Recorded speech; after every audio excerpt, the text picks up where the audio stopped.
Bibliophiles of the internet. If you promised yourself that 2025 was going to be the year you either got into or back into sci-fi, then you are in the right place. Today I'm here to recommend some of my favorite sci-fi books and also share some sci-fi that's on my personal TBR as well. Not only because getting into or back into sci-fi was a reoccurring sentiment I heard across a lot of people's end of the year content, but also to diversify your concept of what sci-fi can be. Now, I would not classify myself as someone who solely reads SFF, but as a lifelong lover of SFF stories across all mediums, I do have some expertise. And I think a lot of people psych themselves out when it comes to sci-fi because they assume that all sci-fi is spaceships, other planets, other galaxies, aliens, far-flung futures riddled with complex technologies and societies. And while that undoubtedly has its place within sci-fi, the genre is so much more expansive than you would think. Let's just get started with the books I've read and would also recommend. I think I'm going to start with the more unorthodox stuff and work my way towards more traditional sci-fi fare, starting with The Mountain in the Sea by Ray Naylor. This is a blend of sci-fi and speculative fiction. It's about the discovery of a hyper-intelligent octopus species that has somehow developed its own culture and language. The story follows a team of marine biologists who are working in the sealed-off archipelago where the octopus live, and they are desperately trying to make contact with these creatures and study them because their intelligence could lead to unforetold biological and technological advancements. This is like a quietly mind-melting existential sci-fi thriller. It's a deeply fascinating thought experiment that really puts the science in science fiction because it grounds its more speculative elements in scientific and biological fact. And it also mimics a sort of first contact story, even though the hyper-intelligent species are not aliens, but octopus. It's a very elegantly crafted story that's interesting, unsettling, and asking really provocative questions about how we define sentience and consciousness. Next, I want to talk about Our Hideous Progeny by C.E. McGill. This is a queer historical sci-fi horror story and retelling of Frankenstein. The story actually follows Victor Frankenstein's great niece, Mary, who is a scientist within her own right. But because she is a woman, she's forced to present herself as her husband's assistant. Not only that, but she and her husband are not taken seriously in the scientific community because they are not persons of means. And it's when they reach a really low point that Mary discovers her great-uncle's research and decides to improve upon it with a creature of her own creation. This is one of my favorite books. I have not stopped thinking about it since I first read it back in 2023. It's like if Frankenstein and Jurassic Park had a very queer historical baby, and I love it so much. There's so much in here exploring queer womanhood as monstrosity, being considered unnatural or other as monstrosity, and it's honestly just a really wonderful look at the hubris of our human desire to be seen and validated in our choices, no matter how horrific those choices might be. My next recommendation is The Death I Gave Him by M.X. Liu. Appropriately, this is another really cool queer retelling with a sci-fi twist. In this case, it's a retelling of Hamlet as a locked room murder mystery set in a research lab. The main character, Hayden, has been working alongside his father to develop a compound known as the Sisyphus formula, which speeds up the body's ability to heal itself, with the goal of someday using this compound to actually reverse death. So their research is incredibly valuable and dangerous, and when Hayden's father is found murdered in cold blood, the lab immediately goes into lockdown to not only prevent the killer from escaping, but also to protect that research. This is another book I love that I think so many more people should be reading. It has a really fascinating structure and perspective because the events of this one harrowing night are being pieced together in retrospect from a third-party person, along with supplementary court transcripts, security footage, digital footprints, and witness interviews. That really takes what could be a straightforward beat-for-beat Shakespeare retelling to a whole other level. Not only that, but it's gripping, it's suspenseful, it's weird, it's queer, and it builds on this iconic classic in really interesting ways. I also have to enthusiastically recommend Valid by Chris Bergeron, translated by Natalia Hero from the original French. This is a blend of sci-fi, dystopian fiction, and auto-fiction about a 70-year-old trans woman named Christelle who's living in a future version of Montreal where humans have been subjected by powerful sentient AI and now serve as living memory farms to further train those machines. In exchange for food, shelter, and safety, people feed their memories to the AI in order to strengthen their programming. But now Christelle is weaponizing her truth as a trans person in order to fight back against and bring down her AI overlords. What's cool about this book is that it has those futuristic sci-fi elements and sensibilities, but it's also a sort of slice of life, stream of consciousness story that centers a trans elder telling her life story and piecing together how she became herself. Thematically, it's incredibly powerful because it's all about how algorithms and technology seek to flatten the human experience into something easily digestible or predictable, and how anyone or anything that deviates from that predetermined, easy to process narrative is deemed to be dangerous. And you know what? Maybe it's time to weaponize our own existence. I would also recommend Goliath by Tochi Onyebuchi. I feel like this is the next natural step in the spectrum because it's partially set on Earth and partially set in space. It's a dystopian sci-fi story set in the 2050s when Earth has begun to empty. People are gradually migrating off-planet to these far-flung space colonies which have been ultimately deemed safer than the planet itself. But the story mostly follows the black and brown people left behind on Earth who have been essentially left for dead as they try to figure out how to rebuild and navigate what's left of Earth.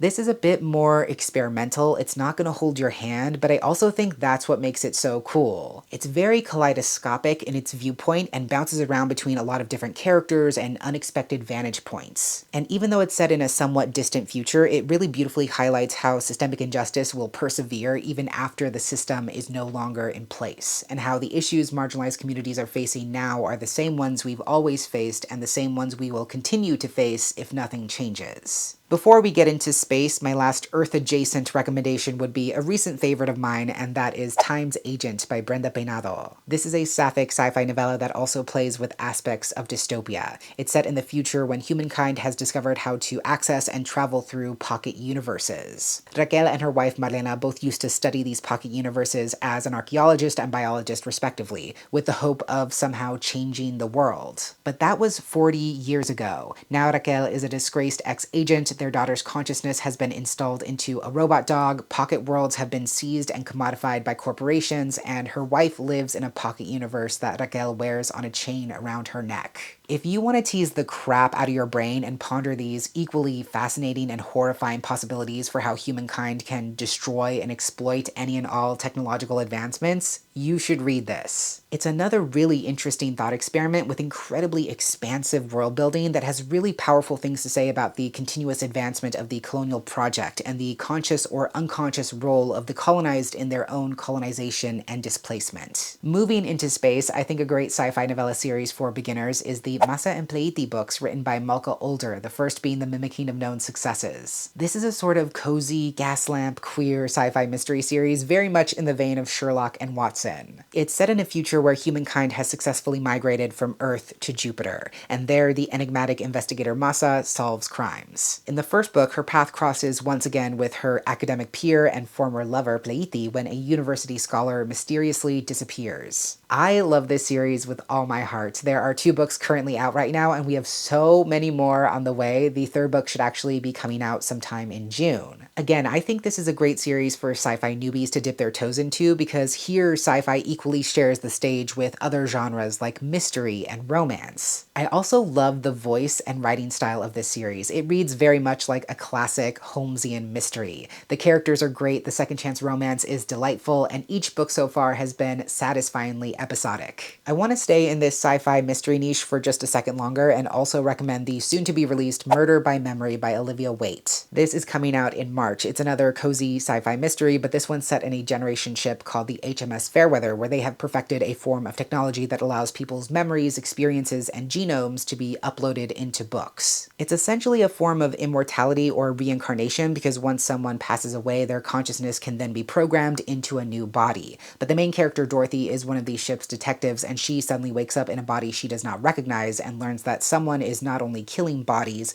but deleting people's minds from the ship's library. Even though this might sound intense because it involves a generation ship and this memory coding technology, it's actually pretty accessible. It's a lower stakes mystery that's not driven by a sense of danger, but rather a moral urgency to protect the other passengers aboard the ship. I also appreciate the world building of this novella and how it very seriously considers how access to immortality or regeneration would dramatically change our societal and social norms. This is a very fun read that gives you a lot to consider and also tees up what could be a really compelling romantic/sleuthing partner relationship. I would also recommend a recent read of mine called Hamajang Luck by Makana Yamamoto. This is a queer space heist written by a native Hawaiian author. It's following Edie, who just got done serving 8 years in prison after being sold out by Angel, their former partner in crime and ex. They quickly realize that this opportunity for early parole has been purposely orchestrated by none other than Angel herself, who not only works as the head of security for the most powerful trillionaire on the station,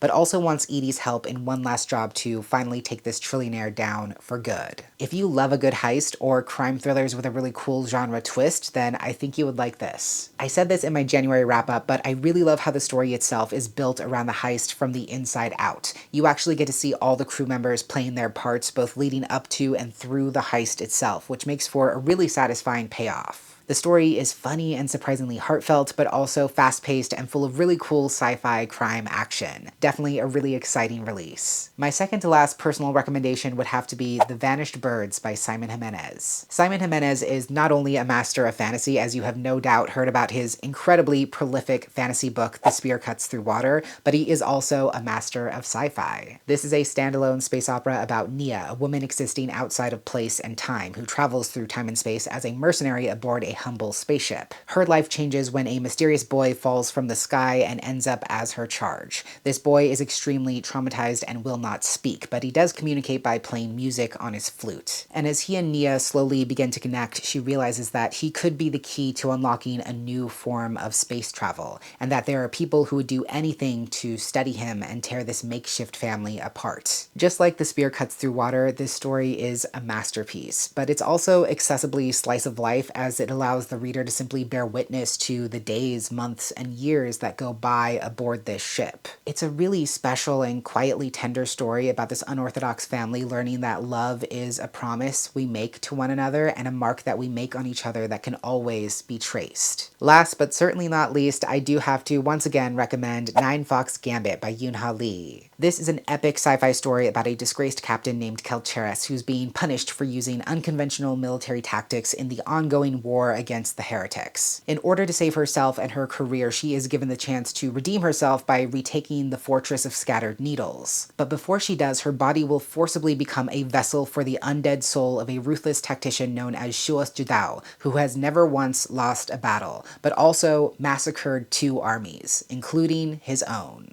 Listen, you're going to hear a lot of naysayers when it comes to this series. You're going to hear people say that it's too confusing, it's too hard, it's too lofty, it's too strange, but I am here to ask you to trust me and to also say that while yes, this is a complex and very richly imagined sci-fi world, it is not unknowable by any means. In fact, when I hear those kinds of comments, I think about the irony of how some of the most distinctive parts of this trilogy are grounded in Yoon-Ha Lee's reverence and intimate understanding of humanity in all of its quietness and tenderness. While the intricacies of this intergalactic war and the mechanics of these mathematical-based machines and stratagems can feel like a lot, the characters are intensely human, and it's their choices and their desires that make this series. I could name so many more sci-fi books and series I've read and loved over the years, but I think that's a solid jumping off point whether you're new or returning to the genre. And now I quickly want to go through some sci-fi books on my own TBR, some that have already come out and some that are forthcoming in 2025. Staying on the Yoon-Ha Lee train for the moment, one of my biggest regrets in 2024 was not getting to Yoon-Ha Lee's newest YA sci-fi book. It's called Moonstorm, and I believe it's the first in a new series. Like I said, this is a YA sci-fi adventure about Hua Young, who was 10 years old when Imperial forces destroyed her rebel moon home, and now 6 years later she is a citizen of that very same empire and dreams of becoming an elite Lancer pilot. When an attack on their boarding school leaves Hua Young and her classmates stranded on an Imperial space fleet, her dreams quickly become a reality since the fleet is in dire need of new pilots. Yoon-Ha Lee is one of my favorite authors. I will read anything they write, and this is one of my favorite kinds of sci-fi as well because the Lancer pilots in this world actually control mechas, and I love mechas. I literally do not need to know anything else. Going back to another repeat author on this list, Tochi Onyenbuchi is finally releasing another adult sci-fi novel this year, and that is called Harmattan Season, and it's coming on May 27th. This is a standalone sci-fi novel pitched as Raymond Chandler meets P. Djeli Clark in a post-colonial West Africa. I think it's a sort of sci-fi spin on the French occupation of West Africa. The story follows a veteran and private eye named Boubacar who finds himself suspended between 2 cultures and 2 worlds. worlds. When a bleeding woman stumbles into his doorway only to immediately vanish again, Baba finds himself enmeshed in the secrets of a restless city boiling on the brink of violence. Listen, I'm just gonna level with you. I have no idea what any of that means or what the plot of the story might actually turn out to be, but I trust Tochi Onyebuchi unconditionally and I cannot wait to find out. Next, I'm also cautiously excited for Cold Eternity by S.A. Barnes, which comes out on April 8th. S.A. Barnes specializes in deep space horror, which I love. I read and enjoyed their debut, Dead Silence, which wasn't my favorite book in the world, but was still incredibly entertaining and compelling. This third book of theirs is another standalone sci-fi horror story about Hallie, who is at the center of some kind of interplanetary political scandal, and now she's looking for a place to lie low, and that's how she stumbles upon a space barge housing the cryogenically frozen bodies of Earth's wealthiest citizens. This cryo program has actually been defunct for quite some time, but Hallie starts thinking that she might be seeing figures crawling in the hallways, hearing strange scraping and slithering sounds,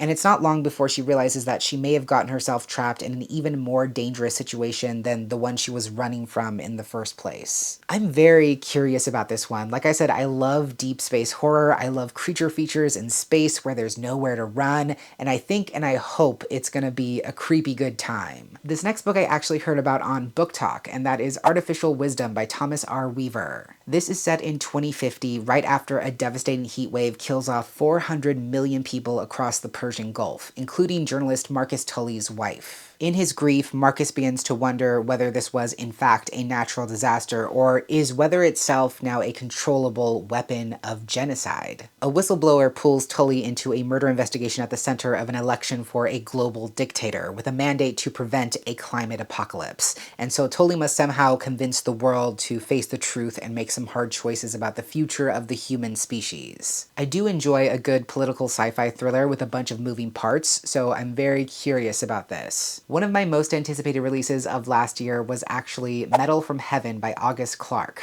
This is actually like a sci-fantasy story that's said to be perfect for fans of The Princess Bride and Gideon the Ninth, described as a bloody lesbian revenge tale set amid brewing class warfare and industrial revolution. In this world, there is a new material known as Icarite, which is more durable and malleable than steel, and so it's become a very precious commodity. But mining for Icarite is very dangerous, and the workers who handle it are being plagued by a hallucinatory illness. The main character, Marnie, is among the picketing workers with her friends and family when the head of the industry massacres all of the protesters, and Marnie is the only one to survive. Years later, she takes up this outrageous plan to masquerade as an aristocrat and win the heart of the daughter, who's the heir to the Icarite industry, so she can finally corner the father and exact her revenge. The comps on this, the aesthetics of the story, the entire premise being a bloody, ruthless lesbian revenge story has me so excited. I really want to read this for myself soon because I have heard fantastic things. These next two books I actually heard about from my friend Cece, who made a video recently about her most anticipated 2025 releases. I will have that link down below, of course. The first one that jumped out to me was Of Monsters and Mainframes by Barbara Truelove. This is super zany, queer sci-fi that's kind of like Dracula, Frankenstein, and other classic monsters in space. I believe the main character is actually a spaceship called the Demeter who just wants to transport her humans from place to place. But unfortunately, her passengers keep dying, and they're not just dying natural deaths, they're being hunted by an ancient vampire that's stowed away on the ship. To keep herself from being decommissioned, Demeter has to join forces with a werewolf, an undead engineer, a pharaoh, a vampire, and a fleet of spider drones if she hopes to take Dracula down for good. I love a refreshing spin on classic stories. I love a silly, goofy time in space. I love this idea of taking classic monsters or paranormal archetypes and shoving them all together in a sci-fi retelling of Dracula's final voyage. Sign me up any day of the week. The other sci-fi book I heard about from Cece was Cosmic Love at the Multiverse Hair Salon by Anne Mayer, which comes out on June 3rd. This is a multiverse story about two women who fall in love despite the fact that they live in worlds that are 5 months apart. It's about this hairstylist named Tressa who gets a text message from a stranger one day, and it turns into this whole flirty exchange.